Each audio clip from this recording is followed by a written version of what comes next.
어릴 때부터 전 부모님을 신앙의 모델로 삼았었어요. 두 분은 모든 걸 다 버리고 믿을 정도로 열심히셨어요. 하나님의 말세 사역을 받아들이고 엄마는 좋은 직장을 내려놓고 본분에 매진했죠.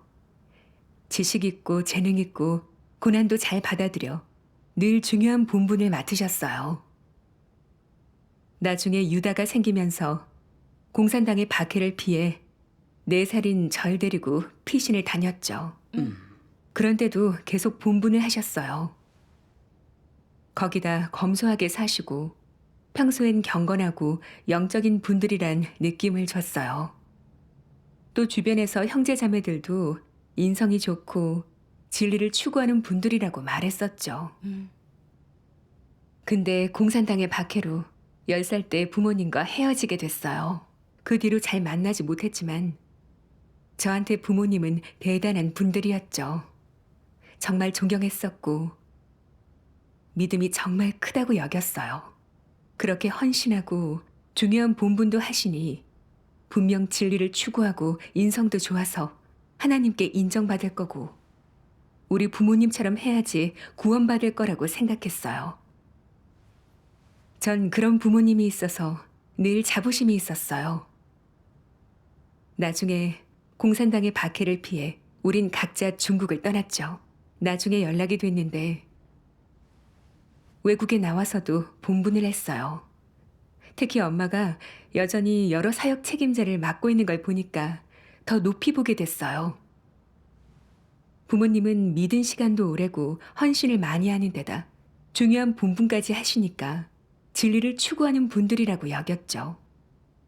그래서 내적 상태가 안 좋거나 어려움이 있으면 부모님한테 도움을 구하면 되겠다 생각했어요. 그 뒤로 종종 부모님과 각자의 내적 상태에 대해 얘기를 나누곤 했죠. 한 번은 아빠가 자기가 맡고 있는 본분은 대단해 보이지 않는다고 계속 바꾸고 싶다는 마음이 든다는 거예요. 마침 그때 저도 그런 내적 상태였었어요.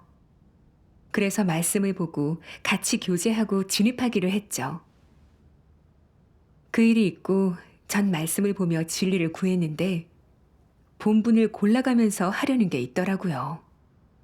명예를 얻는 건 하고 싶고 얻지 못하는 건 건성으로 하게 되면서 하나님께 진심이 없고 이기적이었어요. 그런 자신이 밉고 증오스러워 그런 상태에서 빠져나왔어요. 근데 아빠는 여전히 옳지 못한 상태에서 본분을 열심히 안 했어요. 그때 좀 의아했죠. 솔직히 믿은 지 10년 넘었으면 분량이 있으실 텐데 본분을 골라서 하려는 문제도 해결 못하나 싶었어요. 또 평소에 어려움이 있을 때 부모님한테 뭘 물어보면 하나님 말씀도 보내주고 교제도 해줬었는데 문제를 확실히 해결했던 기억이 없어요. 그때부터 조금씩 부모님이 제 생각처럼 진리를 아는 게 아니란 걸 알았어요. 그러다 형제 자매도 간증문 써서 하나님을 증거하면 좋겠다고 했죠. 전 부모님이 체험한 게 많을 거라 생각했죠. 특히 엄마는 적그리스도의 억압도 받았었고 잘못 출교되기도 했었는데 그래도 계속 복음을 전했었거든요. 교회로 돌아온 후에는 어떤 본분을 맡든 열심히 했었고요. 또 본분도 여러 번 바뀌어서 경험도 많을 텐데 빨리 간증문을 쓰라고 해야겠다 싶었어요. 네. 그래서 엄마한테 좀 쓰라고 말했는데 계속 피하더라고요. 자기도 쓰고 싶은데 본분 때문에 바빠서 집중할 수가 없다고요. 근데 본분이 바쁠 수는 있지만 그게 이유가 될 순 없잖아요. 좋은 경험이 있다면 쓰는데 시간이 얼마 안 걸리는데 겪은 걸 써서 하나님을 증거한다면 얼마나 의미 있어요. 나중에 여러 번 재촉해도 끝까지 안 쓰더라고요. 그러다 그러는 거예요. 쓰려고 하면 머리가 복잡해져 어떻게 써야 할지 모르겠다고 도와달라는 거예요. 너무 기뻤죠. 그동안 엄마가 어떻게 겪어왔는지 너무 궁금했거든요. 근데 생각과 달랐어요. 엄마는 자기한테 임한 일과 드러냈던 폐괴 성품을 말한 뒤에는 거기에 대해 참된 인식을 얻은 것보다 소극적이고 단정적인 말을 많이 했어요. 지난 일들을 생각하면 되게 괴로워했고 마지못해 순종했던 것 같은 느낌이지 진짜 얻은 게 뭔지를 알 수가 없더라고요. 통화를 마치고 나서 실망이 컸어요. 솔직히 정말 얻은 게 있는 사람이면 그때 아무리 힘들고 괴로웠어도 하나님 말씀에서 진리를 찾고 하나님 뜻을 알고 자신과 하나님에 대해 알게 돼서 마음속에 달콤함을 느끼게 되잖아요.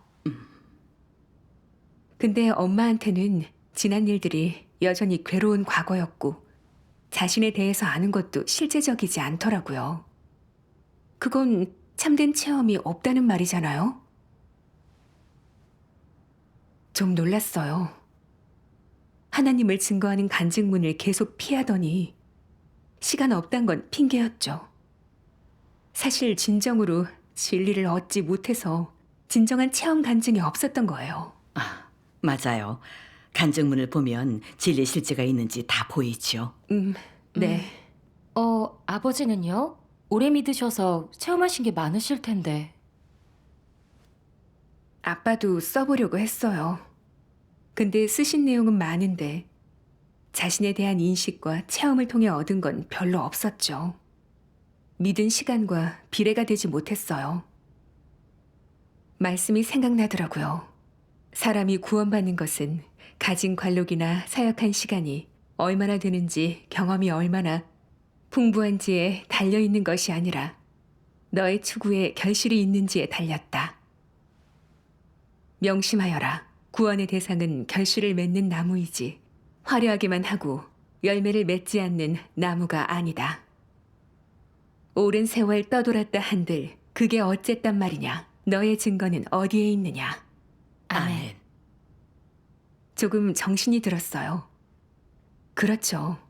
아무리 오래 믿고 사역을 많이 하고 많은 일을 겪어도 지나고 나서 진정으로 얻은 게 없고 진리를 얻지 못해 증거를 못하면 생명이 없는 거죠. 그런 사람은 결국 구원받지 못하잖아요. 네. 이걸 깨닫고 나서 마음이 너무 씁쓸하더라고요. 부모님이 진리를 알고 분량이 있다고 생각했는데 전혀 아니었어요.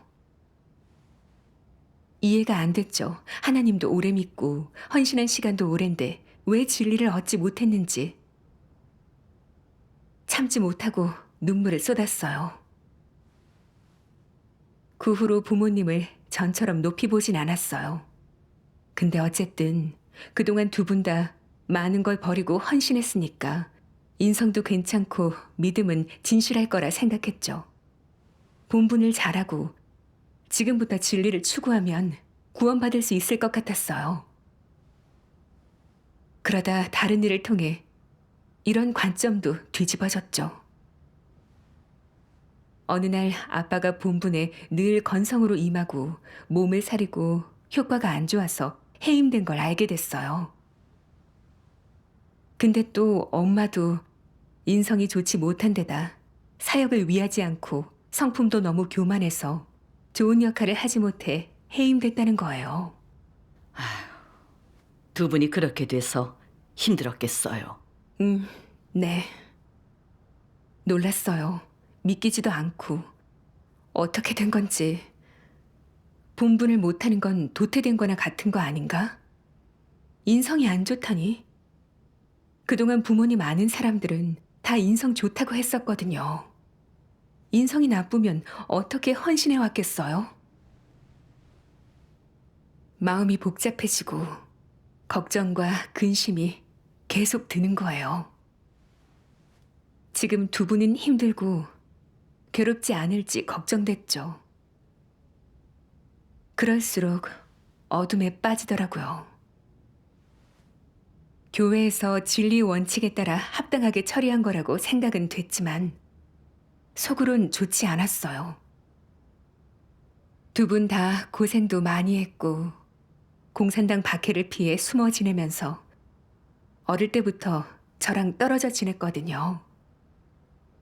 그래서 하나님 사역이 끝날 때 하나님 나라에서 만나기를 바랬는데 근데 어떻게 가진 고생하며 그렇게 많은 사역을 한 두 분을 매정하게 해임하나 싶었죠. 생각할수록 괴로워서 결국 펑펑 울었어요. 며칠간 저도 모르게 한숨이 나고 본분할 기운도 안 났어요. 생각만 하면 너무 괴로워지고 완전히 힘이 빠져 추구할 원동력을 잃어버렸어요. 저도 그러면 안 되는 거 알죠. 부모님 해임은 마땅한 거다. 하나님은 공의하시다. 이성적으로 생각해 봤지만 속으론 받아들이기 힘들어 저도 모르게 하나님께 따졌죠. 교회의 어떤 사람은 교회 사역에 큰 공을 세운 것도 없고 별 볼 일 없는 걸 맞고도 본분만 잘하고 있는데 왜 우리 엄마 아빠는 못하게 하지? 어떤 문제가 있든지 그동안 두 분이 고생하면서 일한 게 있지 않나? 그동안 사역한 걸 봐서라도 기회를 주면 안 되나 그런 생각이 들었죠. 이런 마음이 틀렸다는 거 아는데 전 마음이 강팍해서 진리를 구하려는 마음이 없었어요. 그러다 하나님께 기도했어요. 하나님, 너무 괴로워요. 하나님 뜻을 알 수 있게 저를 이끌어 주세요. 그럼 그런 마음을 어떻게 바로잡았어요? 나중에 한 자매한테 이 상태를 해결할 방법을 구했어요. 말하다 보니 참지 못하고 또 울었는데 자매가 그러더라고요.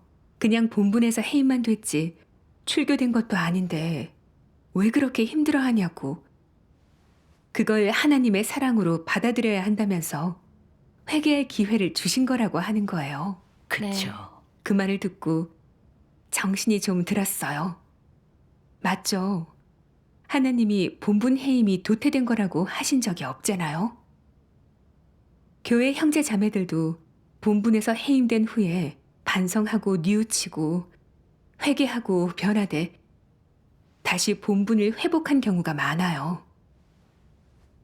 또 본분한다고 꼭 구원받는 것도 아니고요. 진리를 추구하지 않으면 하나님 편에서 도태되는 건 마찬가지죠. 네. 사실 부모님이 해임된 것도 하나님께서 회개할 기회를 주신 거예요.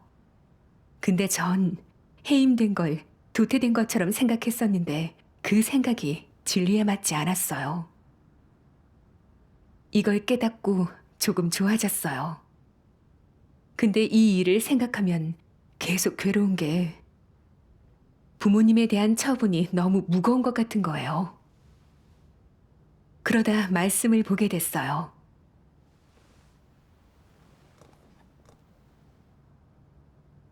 이해하지 못하는 일일수록 하나님에 대한 경외심과 경건한 마음을 가져야 하며 수시로 하나님 앞에 나아가 하나님의 뜻과 진리를 구해야 한다. 이해 못하기에 하나님의 깨우침과 인도가 필요한 법이며 이해 못하는 일이기에 하나님의 역사가 더 많이 필요한 법이다. 이는 하나님의 고심이다. 하나님께 나아갈수록 마음은 하나님과 더 가까워질 것이다. 하나님과 가까워질수록 마음속에 하나님의 자리가 더 많아지지 않겠느냐. 사람의 마음속에 하나님의 자리가 더 많아지게 되면 그의 추구와 걷는 길 그리고 내면의 상태는 더 좋아질 것이다. 아멘. 아멘. 말씀을 보고 좀 더 안정됐어요. 말씀에 잘 모르는 일일수록 더 경외심을 갖고 진리를 구해야 내적으로 좋아질 수 있다고 했죠. 부모님이 해임된 걸 알았을 때 이치적으론 교회에서 합당한 처분을 내렸으니 원망하면 안 된다고 생각하고 이 일을 잊으려고도 했어요. 네. 근데 하나님에 대한 제 속의 오해와 장벽은 그대로 있다 보니까 생각이 날 때면 저도 모르게 괴롭고 슬펐던 거예요. 이제야 알게 됐죠. 잘 모르고 이해 안 될수록 더 진리를 구해야지. 억지로 그냥 참으면서 어물쩍 넘어가면 안 돼요. 그건 해결책이 아니에요. 네. 사실 저도 부모님을 잘 몰랐어요. 그저 겉으로 보이는 많은 헌신과 다른 사람의 칭찬만으로 판단했는데 그건 다 일방적이고 협소하잖아요. 지금 부모님의 주변에 있는 형제 자매들이 어떻게 보는지를 들어보고 정에 흔들리지 말아야죠. 그래서 부모님이 본분을 어떻게 해오셨는지 알아봤어요. 형제 자매들의 평가를 봤는데 아빠는 늘 본분의 건성이었고 몸을 사리고 조금 고생해야 하는 일은 하려고 하질 않았더라고요. 재능은 좀 있으시지만 늘 수동적이고 효과도 안 좋았어요. 본분이 여러 번 바뀌면서도 어느 하나 제대로 한 게 없었어요. 나중에 복음 전하는 일을 하면서도 건성으로 한 거예요. 책임자가 감독하고 독촉해야 조금씩 했죠. 또 형제 자매들이 본분의 문제점을 지적하면 반성하기는커녕 변명만 했고요. 자신은 나이도 있고 몸도 안 좋고 자기가 잘하는 분야도 아니니까 문제가 생길 수 있는데 요구가 높다고 불평했죠. 결국엔 본분 효과가 안 좋아서 해임된 거였어요. 엄마는 열정이 넘쳐 보이고 고생도 감내하는 것 같은데 겉으로만 잘한 거였지 실제는 다 건성으로 한 거였고 실제 사역을 안 해서 교회 사역에 지장을 줬더라고요. 또 사역은 많이 했지만 문제가 생긴 부분도 많아서 하나님 집에 큰 손실을 끼쳤어요. 게다가 늘 자기만 보호하면서 하나님 집의 이익보다 자기 이익을 챙겼어요. 급하게 처리할 일을 엄마가 해야 했는데 밉보일까봐 다른 사람한테 시켜서 교회 사역에 지장을 준 거예요. 또 다른 평가에는 엄마가 너무 교만하고 고집이 세다며 경력이 많다고 의논도 없이 마음대로 할 때가 많고 제안을 받아들이지 않는댔죠. 또 엄마가 맡은 일은 투명성이 없고 아무도 개입 못하게 하는데 어떤 일은 처리 과정을 아무도 모른다는 거예요. 게다가 형제 자매들의 일 처리가 마음에 안 들면 혈기 부리고 화내면서 훈계하니까 형제 자매들이 눈치를 봤대요. 어느 형제는 엄마한테 너무 구속받아서 엄마한테 자기들이 수준이 떨어져서 고생을 시킨다고 미안하다 했대요. 또 어떤 사람들은 본분만 아니면 엄마랑 부딪히고 싶지 않다고 했대요. 그 정도로 심각했어요. 형제 자매들의 지적은 하나도 받아들이지 않았고 자기 사역을 관리 감독하는 자매한테는 크게 편견을 갖고는 고의로 딴지를 걸고 공정하지 않다고 생각했죠. 진리를 거부하면 너무 위험해요. 그런 평가를 보고 어땠어요? 놀랐어요. 부모님의 행동이 그럴 줄은 생각 못했어요. 그 후에 말씀을 봤는데 말씀 낭송 영상으로 같이 봐요. 전능하신 하나님 말씀. 한 사람의 인성에 갖춰야 할 것은 바로 양심과 이성이다. 이는 가장 기본적이고 가장 중요한 것이다. 양심과 정상 인성의 이성을 갖추지 못한 사람은 어떤 사람이겠느냐? 개괄적으로 말하면 인성이 없는 사람, 인성이 아주 나쁜 사람이다. 자세히 말하면 이런 사람에게 인성을 상실한 모습은 어떤 것이냐? 이 부류의 사람은 어떤 특징이 있는지 분석해 보자. 구체적으로 어떤 모습을 보이느냐? 이기적인 면과 비열함입니다.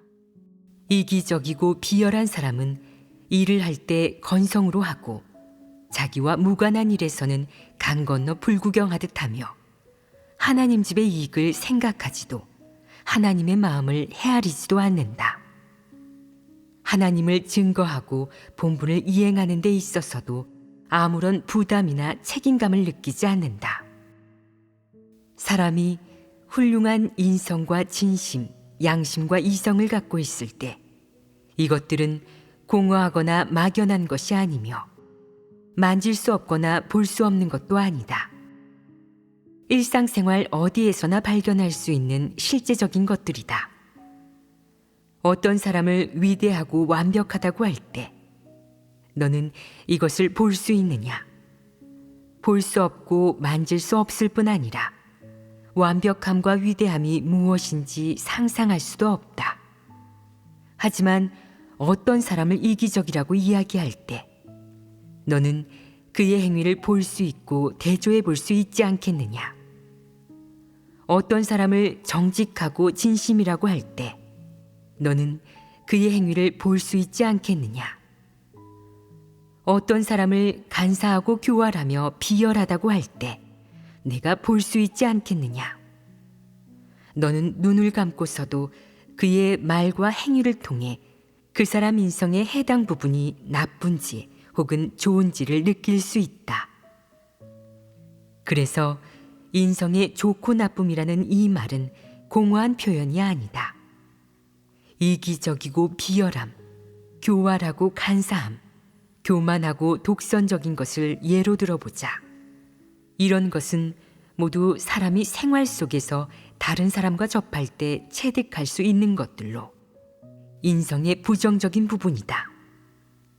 그렇다면 인성에서 갖추어야 할 긍정적인 부분, 예를 들어 정직과 진리에 대한 사랑도 사람의 일상생활 속에서 체득할 수 있지 않겠느냐? 누군가 성령의 깨우침을 얻고 하나님의 인도를 얻어 매사의 진리 원칙에 따라 행할 수 있게 되길 바란다면 어떤 조건을 갖춰야 하느냐? 반드시 정직한 마음이 있어야 하고 진리를 사랑하는 사람이어야 한다. 매사에 진리를 구할 수 있고 진리를 깨달으면 바로 행할 수 있어야 한다. 이런 조건을 갖춰야 성령의 깨우침을 얻을 수 있고 하나님의 말씀을 깨달을 수 있으며 쉽게 진리를 실행할 수 있다.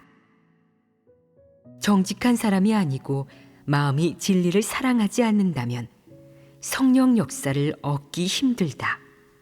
설령 그에게 진리를 교제해 주더라도 아무 결실도 볼 수 없다. 그렇다면 어떤 사람이 정직한 사람인지 아닌지 어떻게 볼 수 있느냐? 거짓말과 기만이 없는지도 봐야 하지만 가장 중요한 것은 그가 진리를 받아들일 수 있는지, 진리를 실행할 수 있는지를 봐야 한다.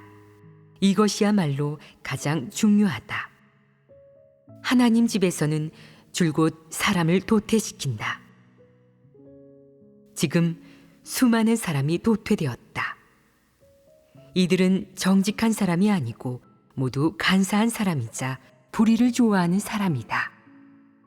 그들은 조금도 진리를 사랑하지 않는다.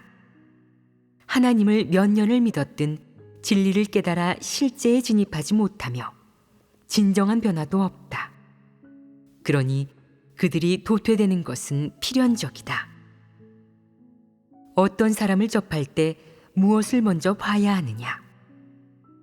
그의 언행에서 그 사람이 정직한 사람인지 진리를 사랑하는 사람인지 진리를 받아들일 수 있는지를 봐야 한다. 이것이 가장 중요하다.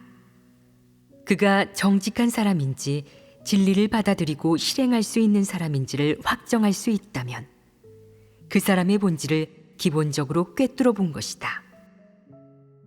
이 사람이 말을 아주 잘해서 입으로는 듣기 좋은 말을 하지만 실제적인 일은 하지 않는데 실제적인 일을 할 때면 다른 사람은 전혀 생각하지 않고 자기만 생각한다면 이것은 어떤 인성이냐? 이기적이고 비열하며 인성이 없습니다. 인성이 없는 사람이 진리를 얻기 쉬우냐? 진리를 얻기 어렵다. 그가 무슨 말을 하는지는 상관하지 말고 그가 살아내는 것을 보고 그가 드러내는 것을 보며 본분을 이행할 때의 태도는 어떤지, 그 내면의 상태는 어떤지, 그가 무엇을 사랑하는지를 봐야 한다. 만약 하나님을 향한 충성심보다 명리에 대한 사랑이 더 크다면, 하나님 집 이익보다 자신의 명리를 더 사랑한다면, 하나님을 헤아리는 것보다 자신의 명리를 사랑하는 게 더 중하다면, 이런 사람은 인성이 있는 사람이냐? 이는 인성이 있는 사람이 아니다. 그의 행동은 사람이 볼 수 있고 하나님도 볼 수 있다. 이런 사람은 진리를 얻기 아주 어렵다. 아멘. 이 말씀을 통해 알았어요. 인성이 좋고 나쁘고를 볼 때는 하나님의 부탁과 진리를 대하는 태도를 봐야 해요. 인성이 좋으면 진리를 사랑하고 하나님의 뜻을 헤아리고 하나님 부탁에 책임감을 갖고 하나님 집의 이익을 수호할 수 있어요. 근데 인성이 안 좋으면 너무 이기적이라 자기 이익만 챙기기 바쁘죠. 건성으로 본분하고 잔머리 굴리고 그저 말뿐이고 심지어 자기 이익을 지키기 위해서 하나님 집의 이익을 외면하고 팔아넘기죠. 이 말씀에 부모님을 비춰보니까 제가 생각하는 인성이 좋은 사람이 아니었어요. 아빠의 경우 겉으론 헌신하는 것 같지만 본분에 책임감 없고 몸을 사리고 건성이었죠.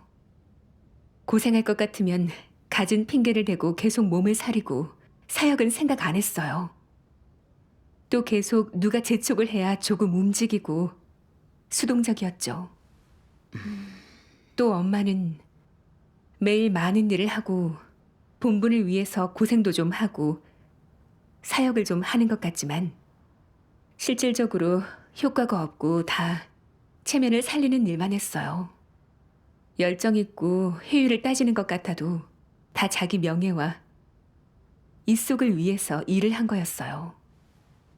또 경외심이 없이 계속 사역을 하다 보니까 하나님 집 이익에 큰 손해를 끼쳤어요. 하나님 집 이익을 지켜야 할 때 자기가 제일 합당하다는 걸 알면서도 다른 사람한테 맡긴 거예요. 하나님 집의 이익을 지키지 않고 하나님과 한마음도 아니었어요. 전 엄마가 하는 사역에 양과 열정만 봤지 어떤 마음으로 그렇게 하고 있는지, 실제 효과가 있는지, 교회에 공을 세우는 사람인지 아니면 손해가 더 큰 사람인진 안 봤어요. 이렇게 한 사람의 인성을 볼 때는 많은 헌신을 했느냐로 보는 게 아니라 일하는 마음이 바른지를 봐야 하죠. 정말 교회 사역을 위하는지 개인 이익을 위해 일하는지 봐야죠. 인성이 좋은 사람은 진리를 알지 못해도 마음이 바르기 때문에 양심적으로 일하고 하나님 집과 한 마음이 될 수 있어서 일을 해도 좋은 효과를 낼 수 있어요. 근데 인성이 안 좋으면 겉으로는 고생도 하고 말을 잘하는 것 같아도 실제로 일할 땐 다 건성으로 하고 개인의 명예만을 위해 생각하지 하나님 집의 이익은 생각하지 않아요. 그래서 문제가 많이 생기고 실질적인 효과가 없어요. 가끔 자기 은사와 경력으로 잘하는 경우도 있긴 하지만 장기적으로 보면 득보다 실이 더 커요. 그 사람의 인성과 인품이 안 좋아서 신뢰할 수가 없기 때문에 언제 하나님 집의 사역에 손해를 줄지 모르니까요. 들으니까 저도 좀 알겠어요.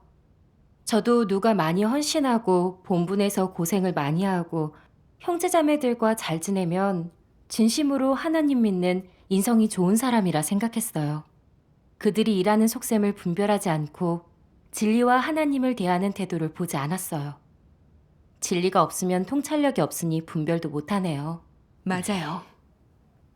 그걸 깨닫고 부모님의 인성이 안 좋다는 사실이 100번 인정됐어요.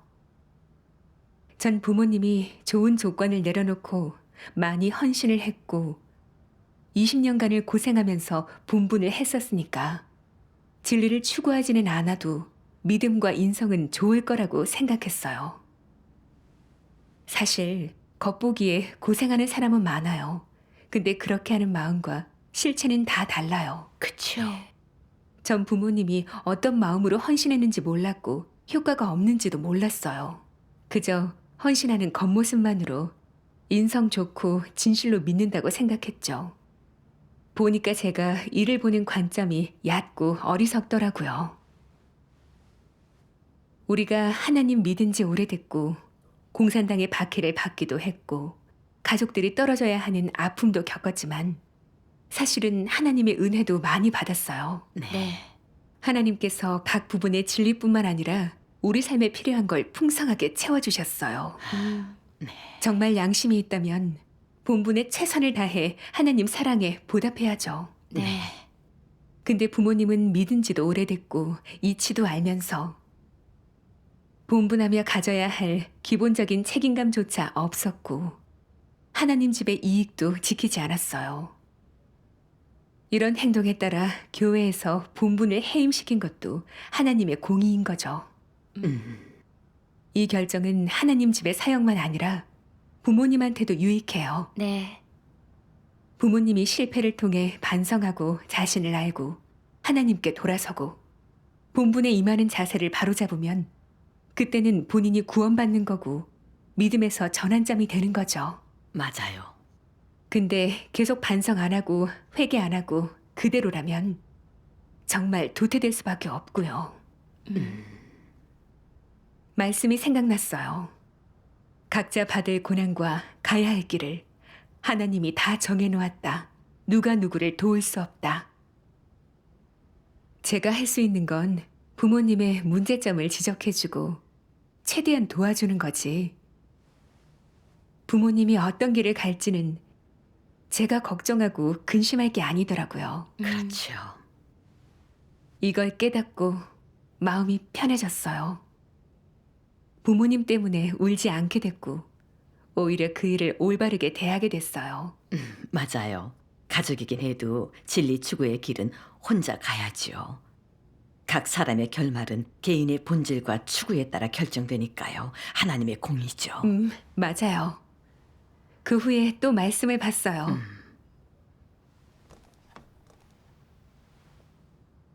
내가 어떤 자를 원하는지 알아야 한다. 하나님 나라에는 더러운 자를 용납하지 않고 거룩한 땅을 더럽히게 할 수 없다. 내가 오랫동안 많은 사역을 했지만 마지막에 이르러서도 더럽기 짝이 없다면 내 나라에 들어오는 것은 천리로 용납할 수 없는 일이다. 창세부터 지금까지 나는 나에게 잘 보이려고 아첨하는 그 어떤 이에게도 특혜를 준 적이 없다. 이것은 아무도 깰 수 없는 하늘의 규칙이다. 네. 나는 사람의 종착지를 정할 때 그의 나이나 관록, 그가 겪은 고난의 양을 보지 않는다.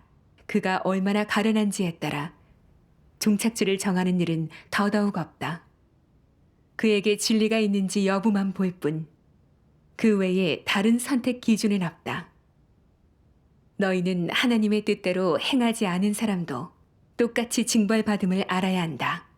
이는 어느 누구도 바꿀 수 없는 것이다. 아멘. 아멘. 이 말씀을 보고 정말 크게 느꼈어요.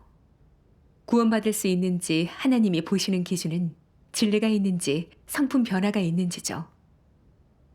하나님께서 정말 많은 진리를 선포하시고 진리 실제에 진입하고 구원받을 수 있는 길을 구체적으로 다 말씀해 주셨잖아요. 네. 진리를 사랑하고 받아들이기만 한다면 구원받을 가망이 있는 거죠. 반대로 믿은 시간이 길어도 겉면의 헌신에만 신경 쓰고 만족할 뿐 진리 실천과 폐괴 성품 변화에 신경 쓰지 않으면 진리를 받아들이는 사람이 아니라 싫어하는 사람인 거죠. 네. 그런 사람은 아무리 헌신을 많이 하고 사역을 많이 하고 중요한 본분을 많이 했다고 해도 결과적으로 진리 생명을 얻지 못하고 폐괴 성품의 변화가 없으면서 하나님을 거역하고 대적하고 교회 사역을 방해한다면 구원에 이를 수 없죠. 네. 거기에 악행까지 더해지면 벌을 받게 되고요. 하나님의 성품은 공의로우니까요. 이걸 깨닫고 부모님이 왜 그 지경까지 가게 됐는지 이해가 됐어요. 가정과 직업을 내려놓고 헌신했지만 진리를 사랑하진 않았어요. 본분을 건성으로 마음대로 하고 말씀을 찾아 반성하질 않았어요. 형제 자매들이 지적을 해주면 불복하고 따지고 오히려 자기에게 딴지를 걸고 요구를 높인다고만 생각했죠. 그건 두 분이 진리를 싫어한다는 증거거든요. 그래서 폐괴 성품에 아무런 변화가 없었던 거예요. 오히려 하나님 믿은 시간과 사역한 관록을 믿고 점점 더 교만해지기만 했죠. 진리를 대하는 부모님을 보면 두 분의 헌신은 전혀 진리 생명을 얻기 위한 게 아니라 단지 복을 받기 위해서 그런 거였어요. 바울과 같은 거죠. 모든 게 하나님과 거래하는 거였어요. 진실로 하나님을 믿고 헌신한 게 아니잖아요. 네. 그제야 깨달았어요. 진리를 추구하는지 인성이 어떤지 구원받을 수 있는지는 진리를 대하는 태도를 놓고 가늠해야 하는 거예요. 겉면의 헌신과 사역량 또 어떤 사역을 했는지로 가늠하는 건 정확하지 않아요. 네. 어떤 사람을 보면 교회에서 큰 공을 세운 것도 없어 보이고 맡은 본분이 대단해 보이지 않아도 성실하고 착실하게 하고 최선을 다해요. 본분하면서 진리를 구하고 자신의 폐괴 성품을 인식하고 깨달은 건 뉘우치고 진리를 행하니까 폐괴 성품의 변화가 생기는데 그런 사람이 하나님 집에 남게 되죠. 그쵸. 하나님은 진리를 대하는 태도를 보시니까 진리를 받아들이고 행하는지 성품 변화가 있는지에 따라서 각 사람의 결말을 정하시죠. 맞아요. 생각할수록 하나님은 참 공의하세요. 하나님이 사람을 보시는 기준은 바뀐 적이 없는데 저 혼자 구원에 대해 요행을 바랐던 거예요. 저는 많이 헌신하면 공로는 아니어도 보탬이 된 건 맞으니까 도태되지 않을 거라 여겼어요. 근데 부모님을 보면서 하나님의 공의로움을 봤어요. 하나님은 사람의 정과 관념에 근거하지 않으시고 오직 진리를 기준으로 각 사람을 가늠하시고 대하시죠. 그건 하나님 집에서 크게 쓰임받는 사람도 예외가 아니죠. 네. 그 후에 말씀을 보면서 마음이 더 밝아졌어요. 네. 말씀 낭송 영상으로 같이 봐요. 네. 전능하신 하나님 말씀. 언젠가 내가 진리를 어느 정도 깨닫게 되면 내 어머니, 내 부모가 더는 제일 좋은 사람이 아니라고 생각할 것이다. 또한 그들 역시 폐괴된 인류 중 하나이며 폐괴 성품은 모두 같다고. 그들은 그저 너와 혈연 관계가 있을 뿐 다른 차이는 없다고 여길 것이다. 그들이 하나님을 믿지 않는다면 이방인과 다를 바가 없다고 말이다. 너는 더 이상 가족의 시선으로나 육적 관계의 입장에서 그들을 대하는 것이 아니라 진리의 편에 서서 그들을 대할 것이다. 주로 그들의 어떤 면을 봐야 하겠느냐? 하나님을 믿는 일에 대한 그들의 관점을 봐야 하고 세상에 대한 그들의 관점을 봐야 하며 일을 처리하는 그들의 관점을 봐야 한다. 가장 핵심은 하나님을 대하는 그들의 태도를 봐야 한다. 이 몇 가지를 분명히 보게 되면 그들이 과연 좋은 사람인지 나쁜 사람인지 분간할 수 있다. 언젠가 그들 또한 너처럼 폐괴 성품을 지닌 사람임을 깨닫는다면 나아가 그들은 내가 상상한 것처럼 그렇게 마음씨가 선량하고 너를 진실로 사랑하는 게 아님을, 너를 진리로 인생의 바른 길로 절대 이끌어주지 못함을 깨닫는다면, 또 그들이 너한테 행한 것들이 너에게 그리 큰 도움이 되지 않았고 인생의 바른 길을 걷는데 조금의 가치도 없었음을 깨닫는다면, 그 외에 그들의 많은 행동과 관점이 진리에 어긋난 육적인 것임을, 그것이 경멸스럽고 역겨우며 증오스럽다는 것을 알게 된다면, 너는 마음속으로 그들을 올바르게 대할 수 있을 것이다. 더는 그들을 그리워하거나 보고 싶거나 염려하거나 떠나지 못하는 일도 없을 것이다. 그들은 이미 부모로서의 사명을 완수했으니 이제 그들을 가장 가까운 사람, 우상으로 대하는 것이 아니라 평범한 사람으로 대하게 된다. 그때가 되면 감정의 속박에서 완전히 벗어날 수 있으며 감정과 혈육의 정에서 진정으로 빠져나올 수 있다. 많은 사람이 감정 때문에 무의미한 고통을 수없이 받는다. 하지만 사실 그것은 전부 불필요하고 쓸데없는 고통이다. 어째서 이렇게 말하겠느냐? 사람은 늘 감정에 얽매여 진리를 실행하거나 하나님께 순종하지 못하기 때문이다. 또한 감정에 얽매이는 것은 본분을 이행하고 하나님을 따르는데 매우 부정적인 영향을 주며 생명 진입에도 큰 방해가 되기 때문이다. 그렇기에 감정에 얽매이는 고통은 아무 의미가 없으며 하나님은 그것을 기억하지 않는다고 말하는 것이다. 그럼 어떻게 해야 그 무의미한 고통에서 벗어날 수 있겠느냐? 진리를 깨닫는 한편 그 육적인 관계의 본질을 간파하고 밝히 알아야 한다. 그러면 육적인 속박에서 벗어날 수 있다. 사탄은 혈육의 정을 이용해 사람을 속박하고 결박하려 한다. 진리를 깨닫지 못한다면 속아 넘어가기 쉽다. 많은 경우 부모나 가족을 위해 괴로워하고 눈물 흘리며 고통받고 대가를 치르는데 이는 어리석고 무지한 행동이다. 자신이 자초한 일로 사서고생이다. 그런 고통은 아무 가치도 없다. 그것은 그야말로 헛수고로 하나님께 전혀 기억되지 않는 생고생이라고 할 수 있다.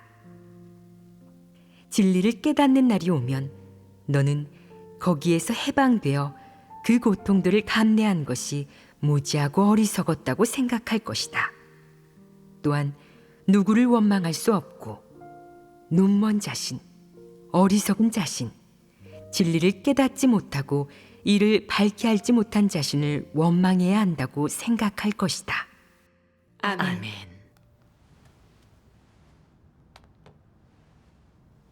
이 말씀을 보고 너무 와닿았어요.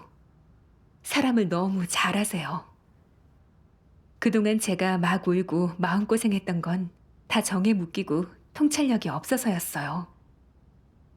진리를 모르니까 부모님을 분별 못해 대단하게 보고 좋게 보고 제가 본받을 대상이라고 생각했어요. 심지어 부모님 같은 사람이 구원받을 거라고 여겼는데 진짜 진리와 하나님 말씀을 기준으로 볼 때 제 관점이 잘못된 거였어요. 부모님이 어떤 사람인지 좀 분별하게 되면서 탐복할 부분보다는 경멸스러운 모습이 더 많아지면서 더는 높이 보지 않게 됐고 두 분 때문에 울지 않게 됐어요. 오히려 부모님을 객관적으로 대하게 됐죠. 아멘. 진리에 따라 사람을 보면 정확하죠. 하나님을 오해하지 않고 어둠에도 안 빠지게 되고요. 이번 일을 통해 제가 정에 약하다는 걸 보게 됐어요. 제가 육의 정에 빠져 있을 때는 부모님이 이 일 때문에 많이 괴롭고 힘들어할까 걱정했고 하나님 집의 처분을 인정 못하고 하나님의 공의를 부정하기도 했었어요. 네. 이제는 하나님이 왜 인간의 정을 미워하시는지 알겠어요. 그 정 때문에 옳고 그름을 분간하지 못하게 되고 하나님을 거역하기 때문이죠. 예전에 자신을 모를 때는 주변의 형제 자매들이 가족이 해임되거나 제명될 때 며칠씩 울고 그러면 좀 무시했었어요. 저는 그런 일에는 절대 그렇게 안 할 거라고 생각했는데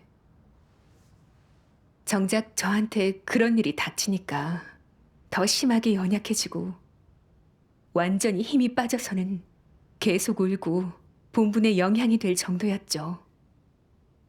보니까 전 정말 유치하고 어리석고 막무가내였어요. 이번 일을 겪으면서 육의 정에 빠져서 나오지 못하는 형제 자매들을 이해하게 됐어요. 또 전에 무지해서 잘난 척했던 게 부끄럽기도 했고요. 그리고 매사에는 구해야 할 진리와 공과가 있고 분별력을 키울 기회가 있다는 걸 깨달았죠. 주변 사람 누구든 그게 부모라고 해도 하나님의 말씀과 진리로 대해야 하죠. 그래야 감정에 따라 대하지 않고 하나님도 대적하지 않게 돼요. 네. 맞아요. 교제해 준 게 실제적이네요. 아멘. 저도 도움이 됐어요.